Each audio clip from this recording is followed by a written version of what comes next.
Assalamualaikum warahmatullahi wabarakatuh. Perkenalkan, nama saya Raffi Supanjaya Kusuma dengan NIM M0403241138. Saya dari KOM 1232 di Sentralan Pengguna Paralel 1. Nah, di sini saya akan menjelaskan proyek yang saya lakukan dan bersama teman-teman saya, terutama task saya. Di sini evaluasi UX website Basnas. Nah, ini pengerjaan selama UTS ya. Nah, ini ada gambaran umumnya. Proyek ini bertujuan untuk mengevaluasi dan berfokus pada penilaian kualitas website Basnas dari sisi user experience. Dengan tujuannya apa? Memahami sejauh mana kemudahan penggunaan, kejelasan informasi, serta kenyamanan pengguna saat mengakses layanan yang tersedia. Sebenarnya banyak banget yang bisa dievaluasi. Pertama dari aspek navigasi, penyampaian informasi, tampilan terbuka, kecepatan akses, hingga efektivitas berbagai macam fitur. Pokoknya sehingga dapat memberikan gambaran menyeluruh untuk meningkatkan kualitas website agar lebih responsif, intuitif, dan sesuai dengan kebutuhan pengguna. Lalu ada task analisis. Nah, di sini task analisis yang saya lakukan adalah penambahan dan pembaruan informasi berita zakat pada website Badan Amil Zakat Nasional. Di sini ada dari sisi user, yaitu paling mungkin untuk melakukan pengeditan, tapi terdapat penghambatan dari mengalami konten dan validasi alias validasi konten sebelum dipublikasi di website. Nah, karena pada tahap ini terjadi proses penyesuaian isi berita format serta pengecekan ulang, yang dimana regulasinya itu ada berulang kali agar mendapatkan berita yang validitasnya sangat tinggi. Nah, terus yang kedua ada indikatornya dapat terlihat dari lamanya waktu yang disetiskan pada halaman editor. Nah, proses editnya itu dilakukan berulang kali ya. Perpindahan antara halaman, preview, dan editor itu agak makan progres. Mengajarkan ulang sumber lain di luar sistem juga agak makan progres. Terus keraguan sebelum menekan tombol publish atau update itu juga secara mental juga agak menghambat progres. Nah, serta kemungkinan muncul error saat penyimpanan perubahan. Nah, di sini ada deskripsi singkat taks. Nah, di sini taks yang kita ambil dari sisi pengguna itu ketika sistem pengolahan konten melalui perangkat kerja seperti laptop, handphone, desktop, dan lain-lain. Dalam konteks pekerjaan rutin atau berdasarkan kebutuhan pembaruan informasi terkini.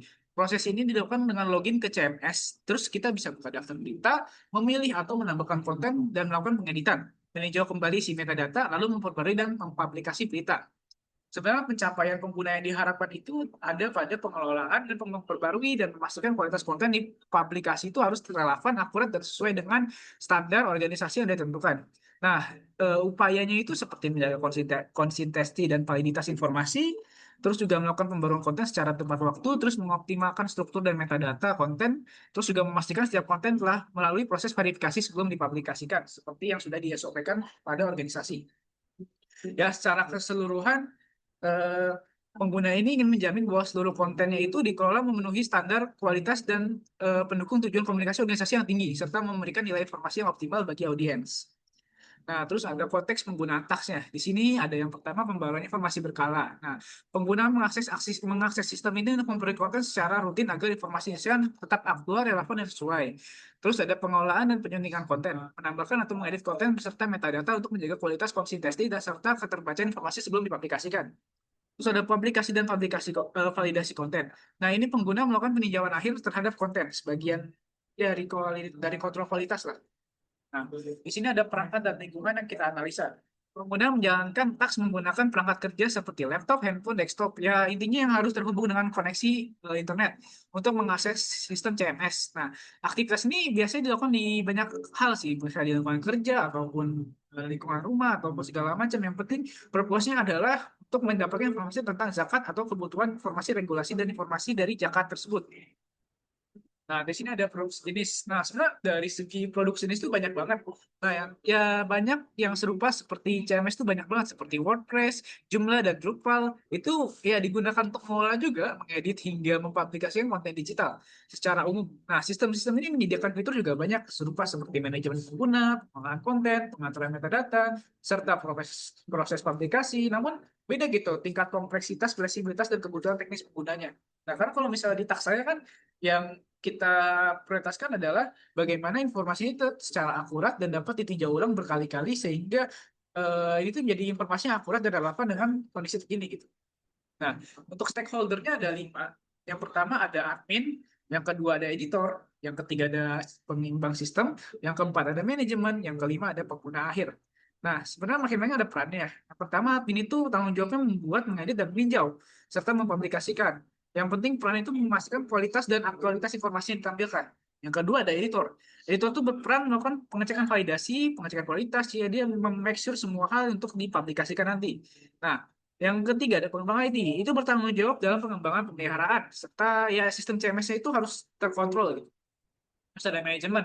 Ya selayaknya manajemen dia berperan sebagai decision maker, yaitu kebijakan dan arah konten itu berfokus pada apa yang dipublikasikan nantinya gitu loh. Tujuan komunikasi juga ada pada manajemen ini. Terus pengguna akhir atau audiens. Nah, mengakses dan mengonsumsi konten yang dipublikasikan serta menjadi pihak yang menerima manfaat dari informasi yang disediakan. Terus ada target user tax. Nah, sebenarnya target user tax-nya ini nggak terlalu ribet karena target usernya kita itu adalah mengelola konten yang bertanggung jawab dalam pengolahan, pembaruan, dan juga publikasi informasi melalui sistem CMS ini. Taksnya juga penting bagi pengguna karena memungkinkan mereka menjaga kualitas gitu, dan akurasi juga. Selain itu, taks ini juga mendukung efisiensi kerja gitu, konsistensi penyampaian informasi, serta membantu organisasi mencapai tujuan komunikasinya secara efektif. Kalau dari tujuan taksnya itu, tujuan utama yang paling penting itu adalah memastikan konten yang dikelola dapat dipublikasikan secara akurat, aktual, dan sesuai standar SOP organisasi, sehingga mampu memenuhi kebutuhan informasi audiens. Yang kedua itu ada tujuan pendukungnya, meliputi pengelolaan dan pembaruan konten secara efisien, menjaga konsistensi struktur dan metadata, meminimalkan kesalahan lah melalui proses validasi, serta eh, meningkatkan terbacaan dalam kemudahan akses informasi dalam sistem. Kalau dari segi usability goals-nya itu ada sistem harus mudah dipelajari, penting. Learnability-nya itu harus mudah banget, sehingga pengguna dapat dengan cepat memahami alur kerja CMS. Efisien dalam penggunaan itu harus efisiensi banget, agar proses pengolahan itu konten dapat dilakukan dengan cepat. Karena yang kita kejar itu efisiensinya. Terus memiliki tingkat kesalahan yang rendah, atau low error rate itu harus penting. Karena pendukung validasi juga. Terus yang penting mudah diingat juga, untuk penggunaan berulang, serta memberikan kepuasan dalam penggunaan fitur ini. Terus ada UX goal-nya. Sistem ini diharapkan memberikan pengalaman yang nyaman dan intuitif, serta meningkatkan rasa percaya diri pengguna saat mengolah konten gitu.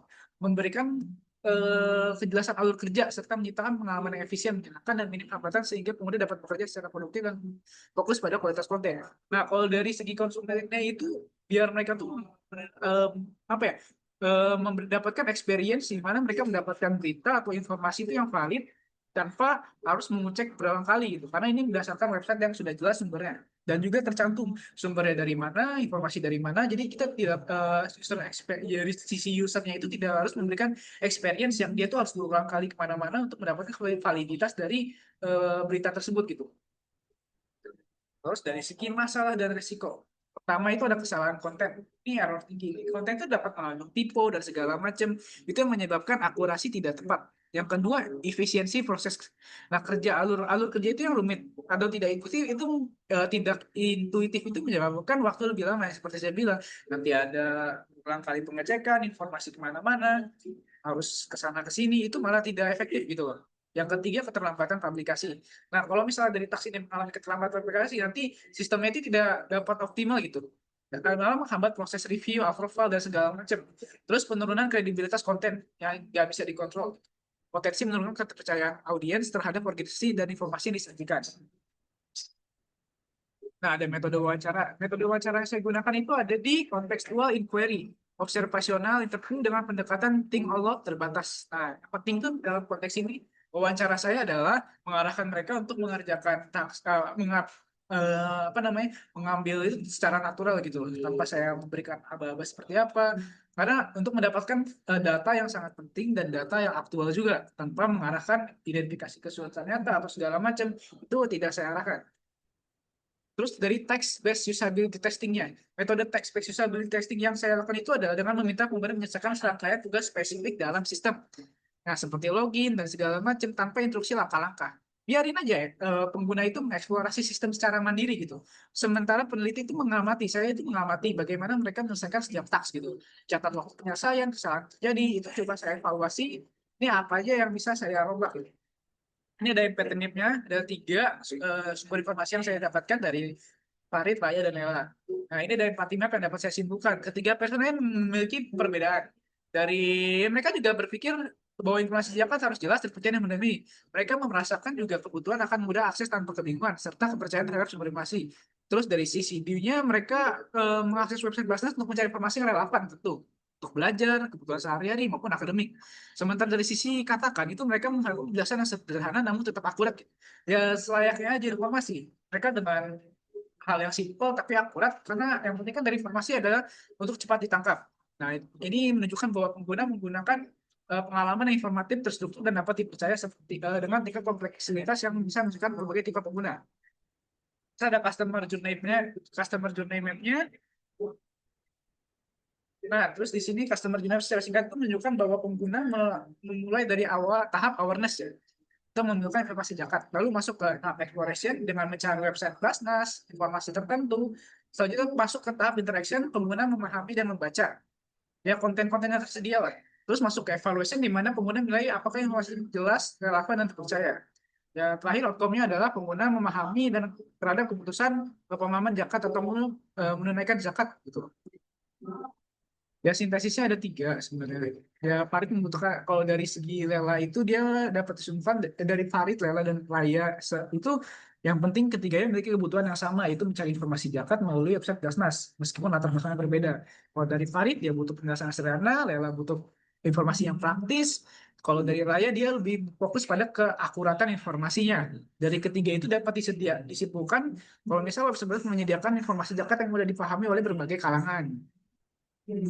Dari How Make Me-nya.